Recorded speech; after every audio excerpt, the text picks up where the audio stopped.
तुम्ही मसाजर हा शब्द ऐकला असेल आत्तापर्यंत, की केसांना मसाजर यूज करा, केसांना छान मसाज करा. त्यामुळे काय होतं, आपल्या स्काल्पचे जे रक्ताभिसरण होतं ते व्यवस्थित होतं किंवा तिथंपर्यंत ब्लड सर्क्युलेशन चांगलं होतं, हे ऐकलं आहे आपण.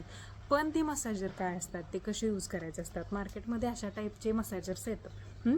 ह्याला तुम्ही शॅम्पू करताना यूज करू शकताय. पण मला असं वाटतंय की ज्यावेळी तुम्ही ऑइलिंग करताय किंवा एखादं सिरम यूज करताय किंवा वॉटर स्प्रे यूज करताय, तर त्यावेळी हे यूज करणं जरा जास्त बरं पडतं. कारण ज्यावेळी आपण शॅम्पू यूज करतो त्यावेळी काय होतं की एकतर ते फोमिंग, त्यासोबत आपण ऑलरेडी केस कोमट पाण्याने धुतलेले असतात, ते पोर्स ओपन होतात, त्यामुळे कदाचित केस तुटण्याची शक्यता जास्त असते. त्यामुळे ऑइलिंग करतात त्यावेळी केसांचे 2 भाग पाडा आणि ह्याने जेंटल मसाज करा. यामुळे काय होतात की जे तुमची केसांची ग्रोथ आहे ती ग्रोथ पण चांगली होते. त्याचसोबत तुमच्या केसांना एक मॉलिश मिळते, मसाज मिळतो, की ज्यामुळे आपल्या ब्लड सर्क्युलेशन जे आहे ते चांगलं होतं आणि त्यामुळे केस पण वाढतं.